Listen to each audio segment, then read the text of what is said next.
CEOs are sometimes the loneliest people in the company. What I think we would encourage, since we have a partnership, if you're an individual in that environment, is find a peer mentor or someone that you can really have a sound discussion, because you don't have that partner who's willing to listen. When I look at the success that we've had with people who have had those characteristics you just mentioned, where they come in, they're fired up, they want to learn, they're purposeful, they're passionate, they connect with our mission, vision, and values, but they're very green, they have no experience. But there's this awareness, there's this understanding of how not just being an individual, but being a team player and how you find yourself in that role. I feel that's why our teams are so strong. You're listening to Home Care Hindsight, the podcast where we talk with home care leaders about the big mistakes they've made and the even bigger lessons they've learned along the way. I'm David Knack, head of sales here at Zengage, and I've built a career on the idea that we learn a whole lot more from our mistakes than from our successes, which is great because I've made a lot of mistakes.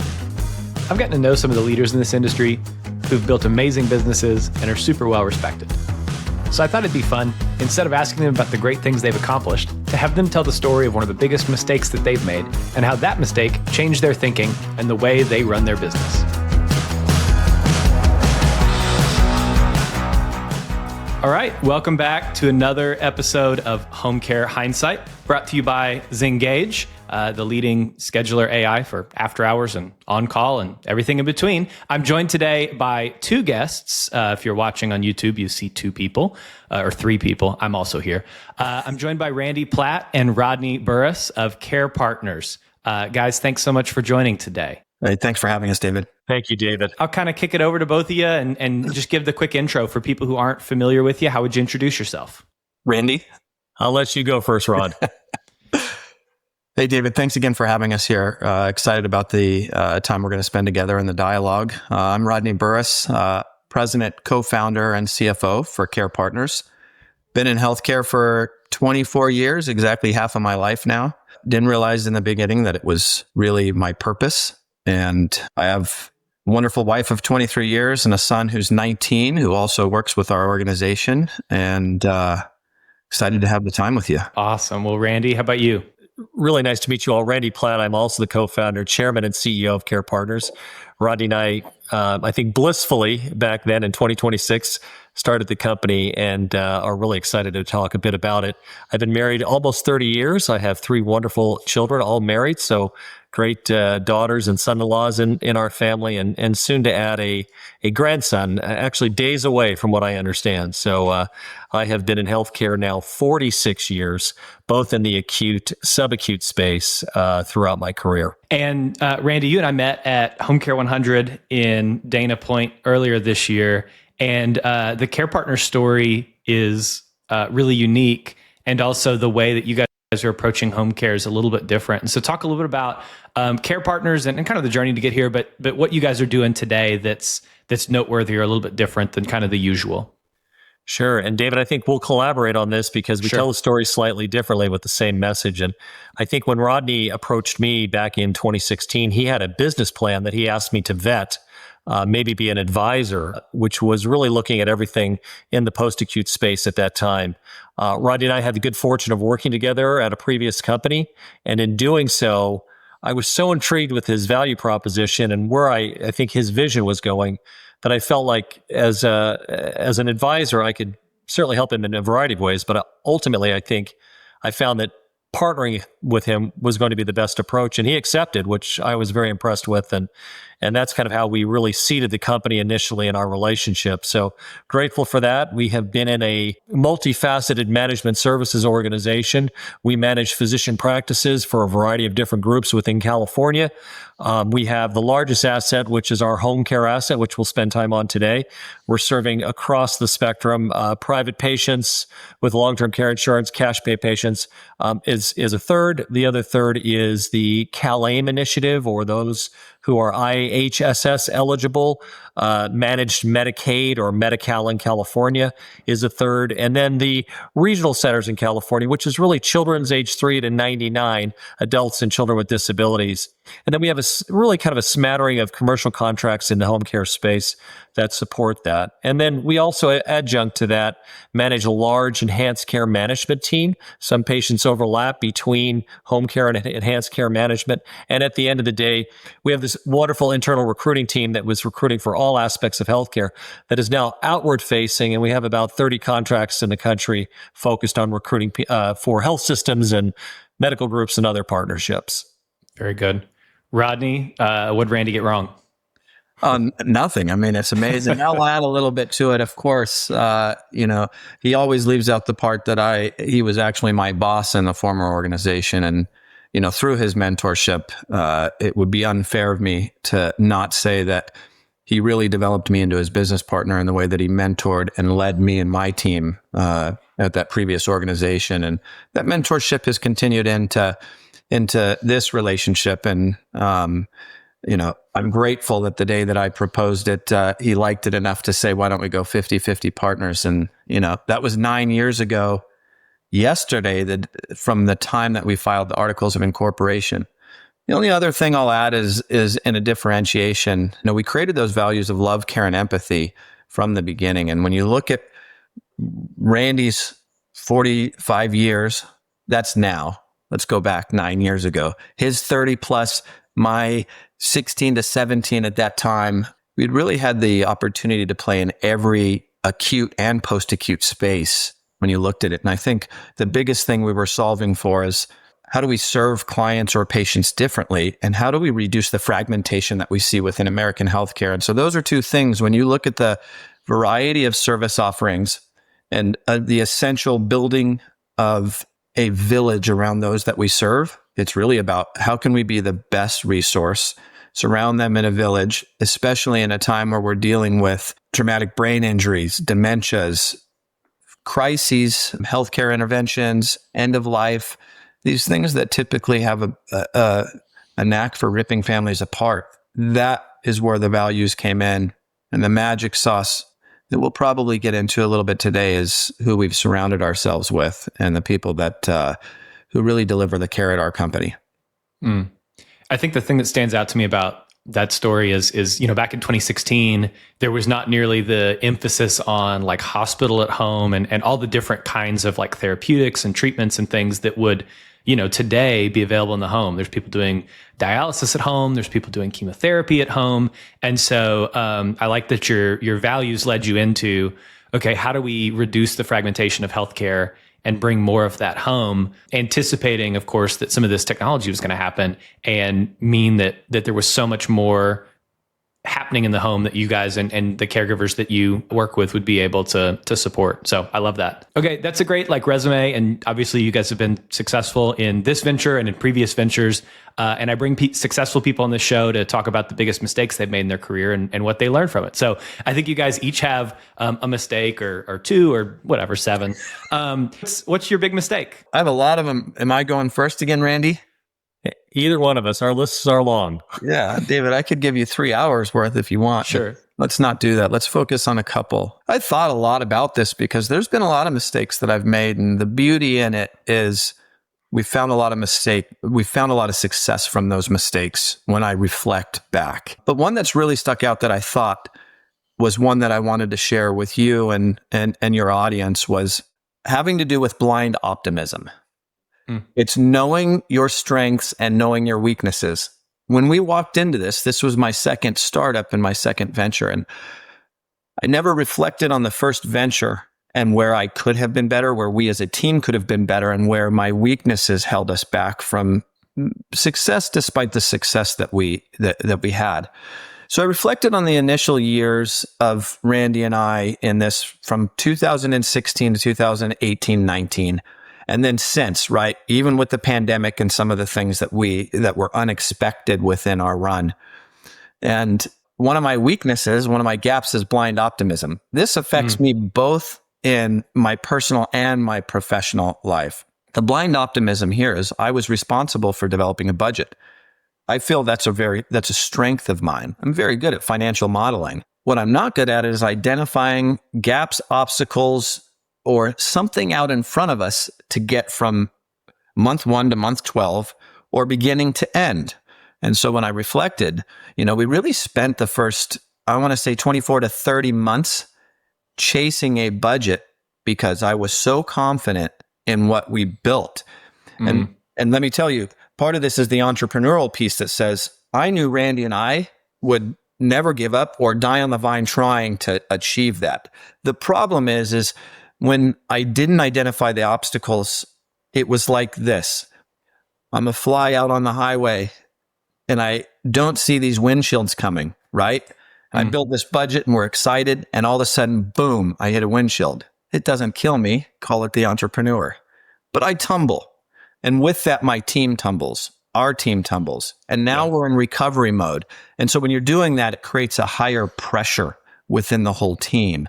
And with our focus being on culture and really a stability and balance, I created an imbalance. And the fact that I didn't recognize that my own lens couldn't see what was out in front of me. I saw the end and said, we're going to get there no matter what it takes. Here's the beauty. The success that has come from that. Granted, 24 to 30 months of me doing that and Randy trusting the budgets and us working as a partnership and with our team.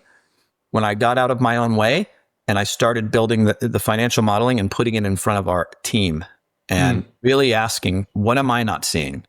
What are you seeing?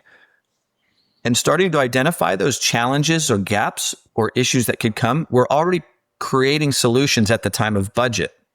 So fast forward these last 3 years, this is why our team, and this is why I credit our team around us, the executives, the leaders, and the support staff, with now not only achieving these aggressive budgets, but beating them 35 to 40% these last couple of years. And that's because I feel like the vulnerability of recognizing, hey, I have a gap or a weakness. I'm not going to solve that. No. I embrace it. How do I have the team help me to solve it? And that's really by having other teammates who don't have the same weakness. So I think it stands out to me that you guys have made that kind of decision around like some transparency and vulnerability. Like it's intimidating to open up the budget to a whole bunch of eyeballs, right? You get to create this like perfectly crafted financial model and then say, yeah, we've got it. We've got a plan. And it sounds like one of the big shifts that you've made is to bring other people in on that process and get feedback and pushback and all those kinds of things. I think like, obviously it takes some like maturity as a leader to be able to like show people the thing you built and then be like, I disagree with this part and not get, feel like that's an indictment of you and your leadership ability.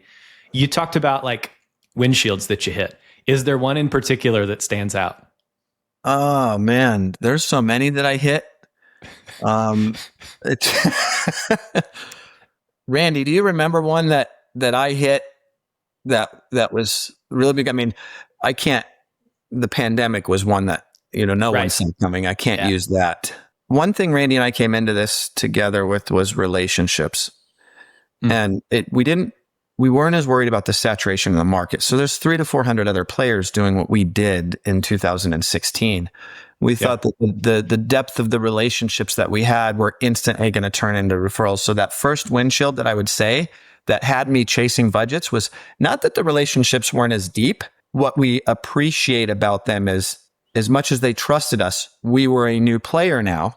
Yep. They had other players that they trusted, which we respected. And it took time. We had to prove ourselves. And so here I was thinking, referrals in month 1. Nope, referrals in month 8 or 10. And so that was the first windshield where it was like, we have our referral sources. Here's where we're going. And boom, that was a splat.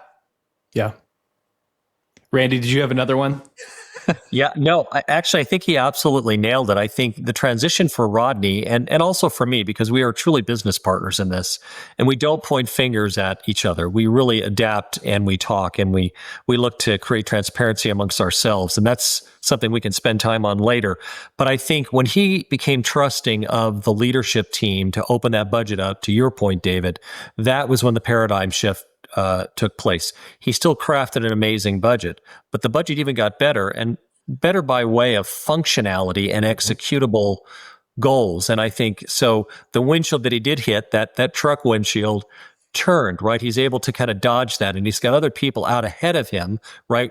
We're not in front often. We have people on our team out in front. So that was the difference. I applaud him for that, and I think it was a good learning curve for both of us. Randy, we're not going to let you off the hook. You got a big mistake for us?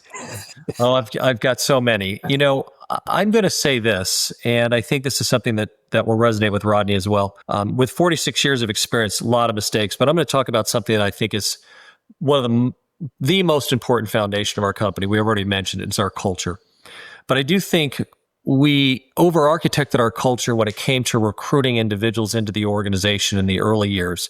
It was very easy for us to find associates, leaders or otherwise, who really resonated with the culture, or they themselves thought they resonated with the culture. And in turn, we bought into that, and we thought, great team member, great opportunity. And in reality, the culture and the foundation, we've never changed the messaging, and our leaders today have never changed the messaging. But I do think I became a bit blind to the fact that I was so excited about people being bought into what Care Partners was and the vision that we saw, not us as founders, but the mission that we were after, that we didn't ask the tougher questions, and we didn't do the due diligence once the associate started on what they needed to be successful. And when they leaned on culture and we pressured on performance, there was a disconnect, and it became very apparent to myself, and I think Rodney, and now our team is very sensitive and aware, hire for culture, hire for fit, but at the same time, that can't be over-architected. And if they can't understand that it's a business that is growing simultaneous to the fact that we're delivering the values of love, empathy, and compassion, which sometimes have to be tough love, right? Then we were actually not having associates helping us raise our bar or advance our budget or advance our goals. So I think it was about using culture, not overutilizing culture today like we did before, and making it a balance of performance and culture to get that execution done. I think there's a couple of things that stand out to me there. One is I remember I was in a hiring process for a nonprofit that I was working with a few years ago.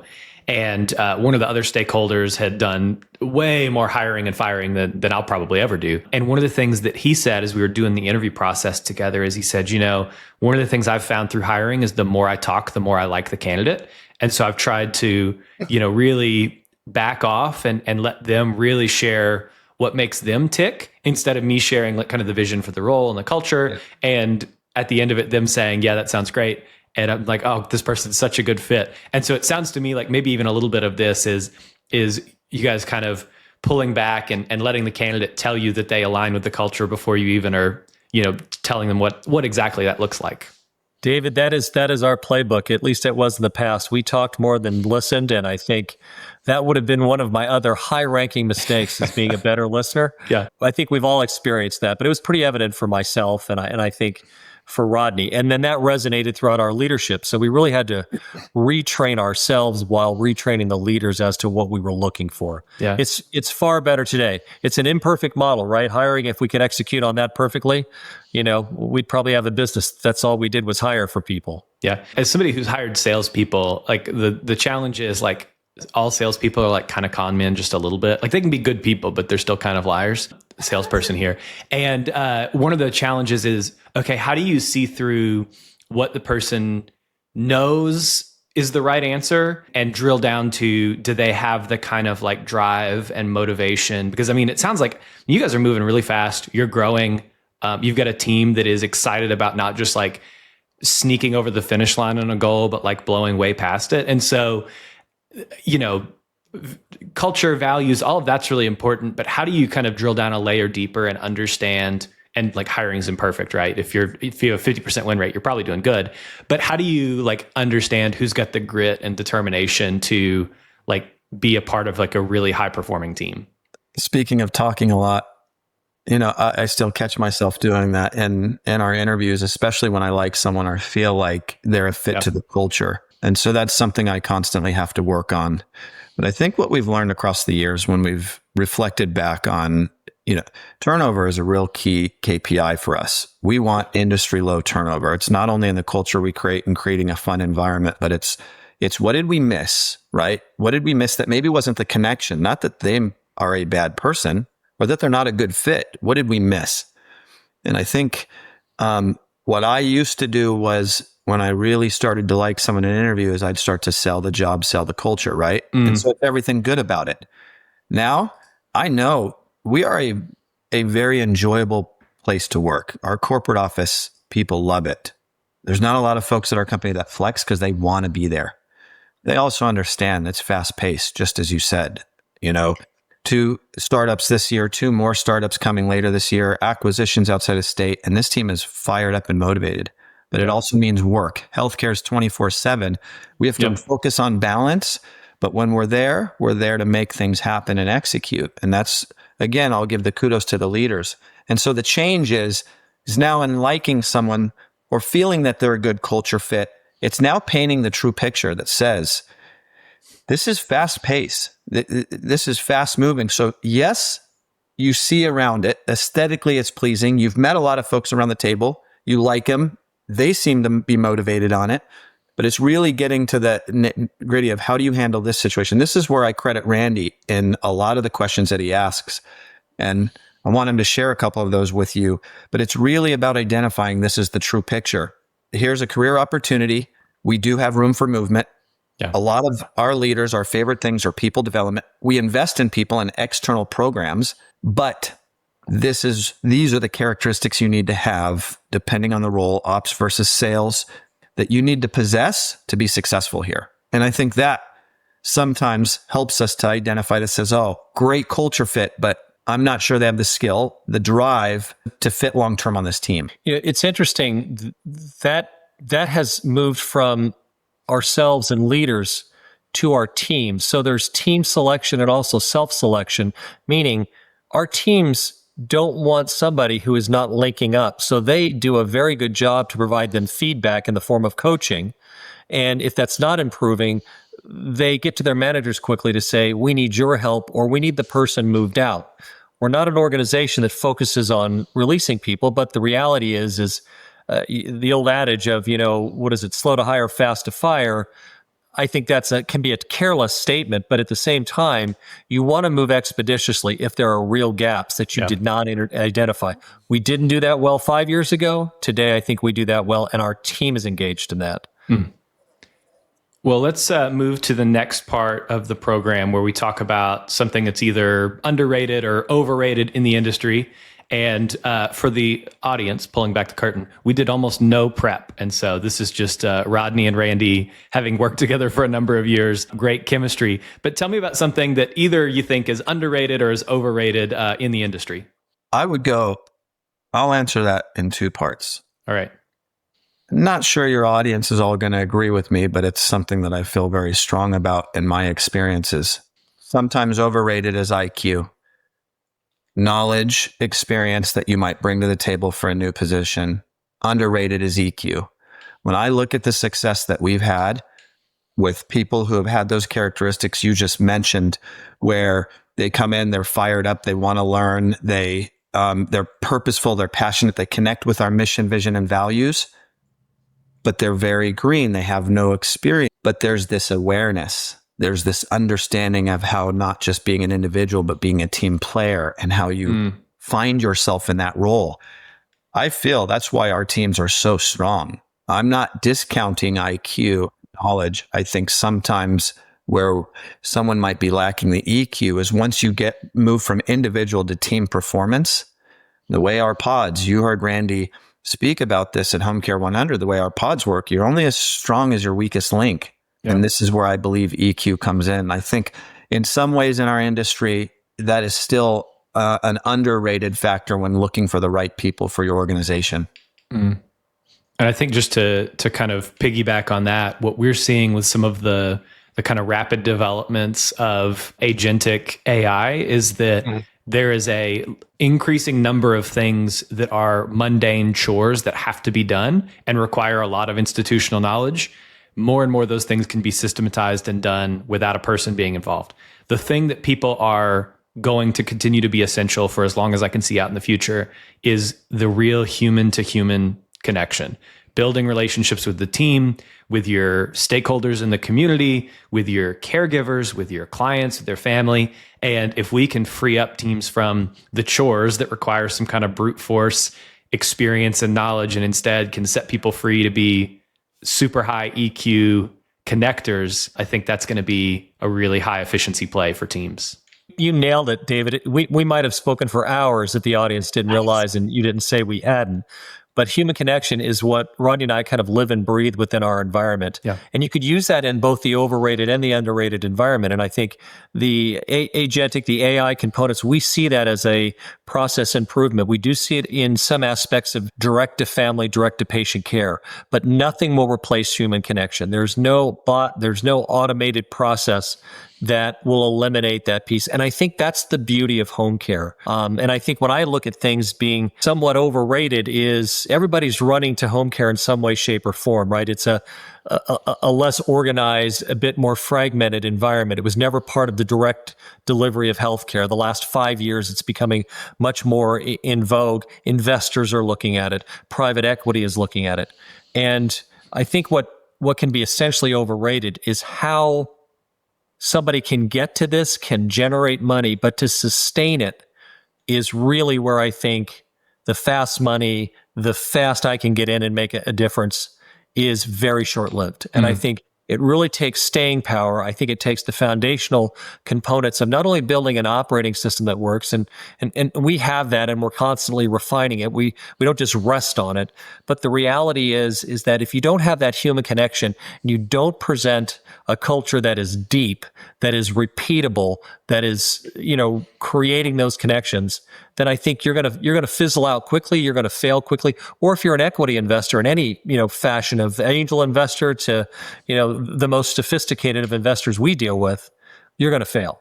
So that's kind of my analysis. And David, I applaud you for human connection. It is a lifeblood of what Rodney and I believe in. Well, and this is, if I realize like home care has been seen as kind of this redheaded stepchild of the healthcare ecosystem, and it's, it's non-skilled and it's non-medical, and we have all these kind of like derogatory terms for what it is that we do.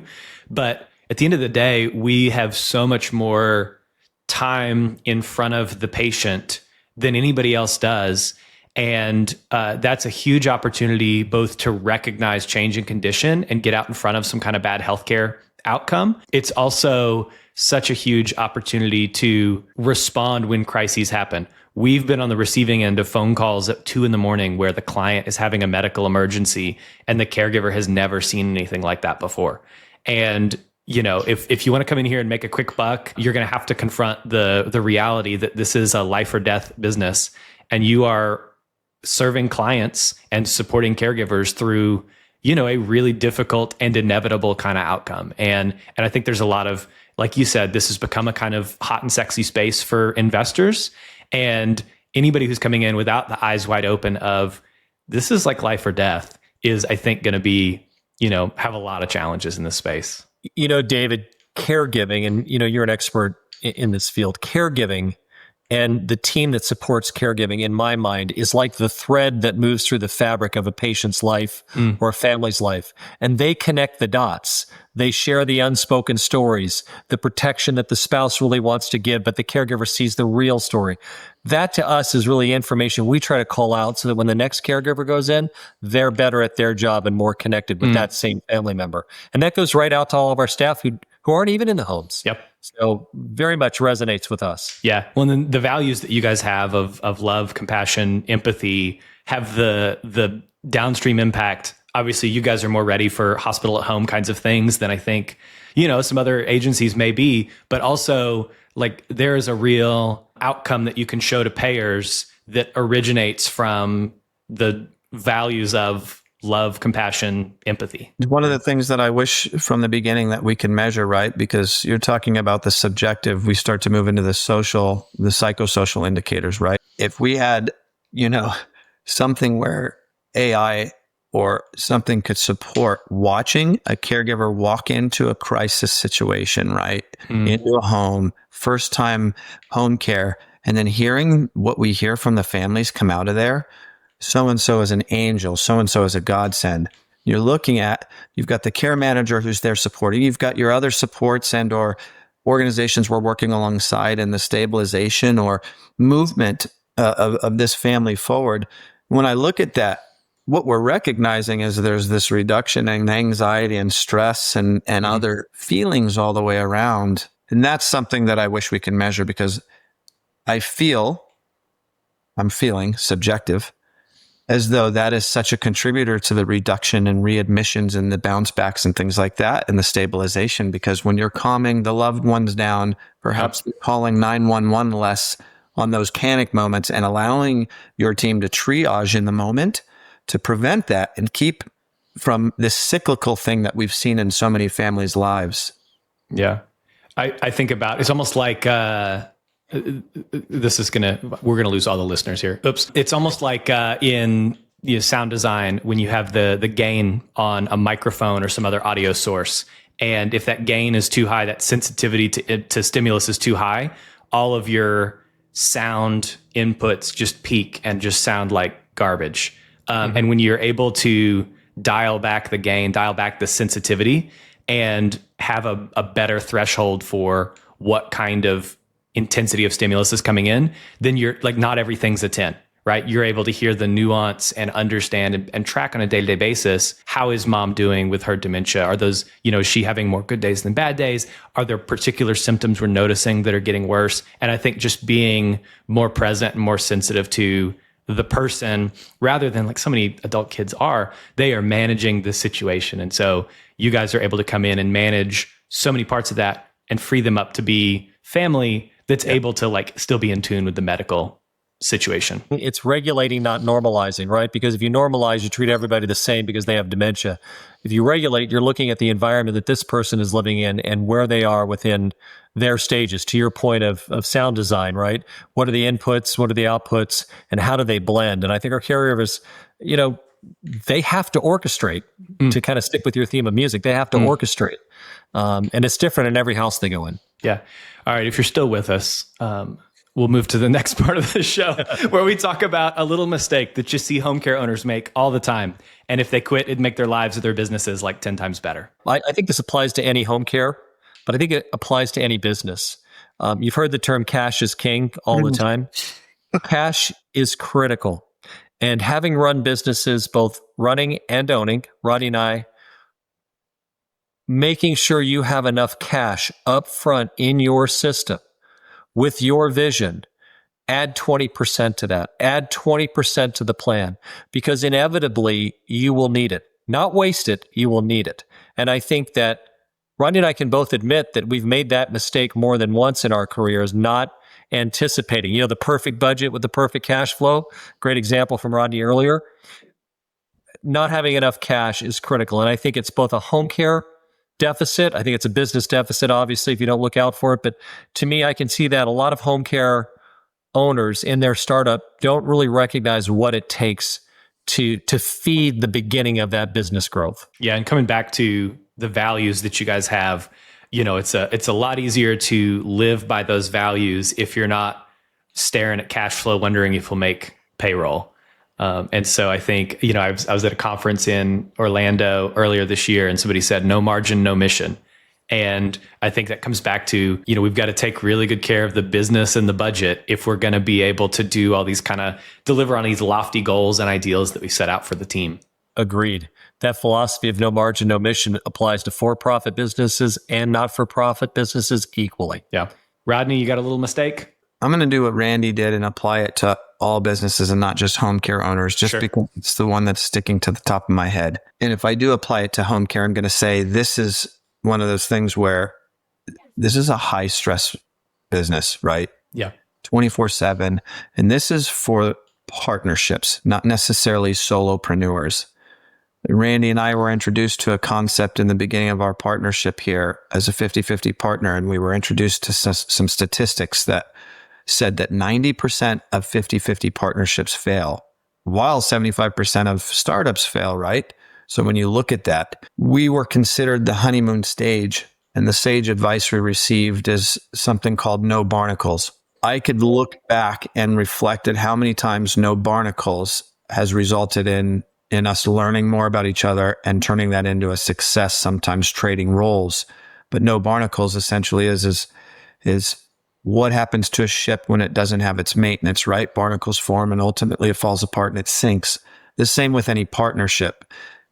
We have to know everything about each other because stresses that if they get in between us, if we start to compare what I'm doing versus what he's doing, that's all a tear from the top that could move through the culture, that can move through your team, that could tear our relationship apart, which tears a company apart. Part of the reason we heard those statistics. And so what Randy and I set out to do in the beginning, we've seen other partnerships around us, unfortunately, fail by not doing this, is we have to know everything about each other. How is our relationship with our wives? What are our own personal financial situations? Any baggage we might be bringing into work?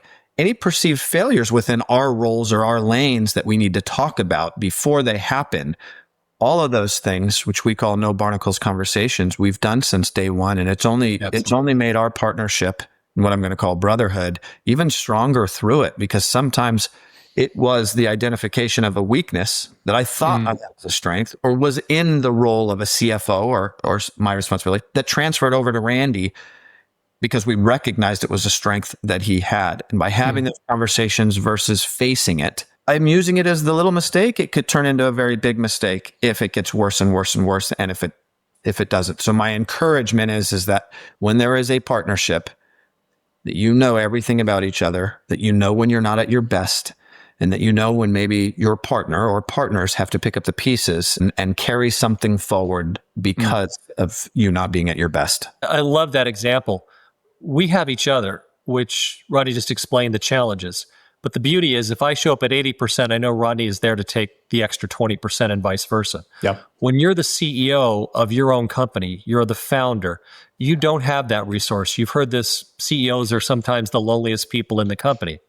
What I think we would encourage, since we have a partnership, if you're an individual in that environment, is find a peer mentor or someone that you can really have a sound discussion because you don't have that partner who's willing to listen. And that to me is a value add for owners, operators, CEOs that are running businesses. Great point, Randy. I think that's really well said. Okay, we've talked about a lot of mistakes. It sounds like you guys have 2 or 3 more hours worth of them. Maybe we can do this again sometime. But I always like to end every episode on a high note. So what's something that's happened lately in the business that you're really proud of? I would say our recent expansion into 2 neighboring counties, all driven by our leaders, not by us. As Randy and I were responsible for the original vision of the company and the expansion and where we're going, I credit 100% to the team who's leading our home care business and our ECM business into not only the building from a budgetary standpoint, but the understanding of what it takes to do a de novo, what positions are found locally, which positions are added to the corporate. And when I look at doing 2 at once, I have to say it's far smoother and the execution is so much more on point than I ever anticipated because I've been involved in startups and mine weren't like this. And so I'm very proud of the team for continuing to want to drive the expansion, particularly into we want to care for more people. I couldn't be prouder of them. Yeah. Yeah. It's Rodney, it's interesting. Playing off of what you said, the transition from being everything to the company in your role and in my role has now transitioned us from that position to a much more strategic position as leaders and owners because our teams have really stepped up to drive those initiatives that you just outlined. And I'm really incredibly proud of that. I know you are. We actually talk about it. Recently, as yesterday, David, we had a text exchange where I was ready to step in. Rodney got a share message from me on what I thought. I asked him what he thought. And I wrapped back around to great feedback. I know what we need. You know what we need. But we're going to trust the people as we have to solve that problem. And if we need to step in afterward, or if the results aren't optimal, we won't say, I told you so. We'll say, how can we provide you some additional support. That transition for a controlling A, Randy, and a controlling A, Rodney, is an interesting transition. And I do have to say, I think one of the things I'm most proud of, and it does have to do with not only the financial architecture, but the execution and growth. So both the front end as well as the back end of our organization is we are going to be yet again our second year listed on the Inc. 5000 for 2024. And I think we've probably, through our analysis, have moved up 1,000 positions within the Inc. 5000 because of year-over-year growth. Very proud of that. It's more than just the recognition or the audience. It's more about sharing with the team what they did to contribute to get there. Yeah. And so that's why I think I find a lot of energy in sharing that. It's about the group getting us there, not Rodney and I being a driver of participating. Yeah, that's great. Well, before we get out of here, what would you guys like to plug? What do I want to plug? Well, listen, David, first off, I want to thank you and on behalf of Rodney and the rest of the Care Partners team for hosting us today. It's an honor to tell our story. It's something we enjoy doing. I think what I would want to plug is that we're a resource. And so if your audience needs the support, needs the opportunity to connect, Rodney and I are there for you in this space. And that might sound a little strange, but we do believe in the philosophy of there really are no competitors. There are plenty of patients to be managed. And if we can create that rising tide lifts all boats, we can shift the philosophy of how companion home care and the stages of different payer sources really gets recognized. And it's really on a big lift. So I think we'd like to plug is we're there for you as much as I hope you are there for other people in the industry to make things better. So that's my message. And Rodney, if there's something different or you want to add, jump in. That's beautiful. I mean, how can I plug on top of that plug? Yeah. Well, what's if people hear this and they're like, yeah, I want to reach out and connect and all that kind of stuff, what's the best way for them to get in touch? They can just simply phone the corporate office and ask for Randy or Rodney. And the number is, I'll do it slow, 949-556-3433. Or they can simply email us at rplatt or rburris@carepartners.us. We'll put that in the show notes, and hopefully your inboxes are flooded with folks looking to connect and figure out how we can solve this big challenge of, caregiver shortages, aging population, not enough resources. There's plenty of patients to go around. The challenge is, how do we fill in all these gaps? And so love the ways that you guys are thinking about doing that and continuing to grow the business. Thanks so much for coming on the show today. On behalf of the team here at Zengage, thanks for listening to the show. We'll be back next week with another episode, so be sure to subscribe wherever you listen to podcasts on Spotify or Apple or YouTube. Leave us a rating while you're there. It helps other people find the show. If you have comments on the show, drop me a line, david@zengage.com.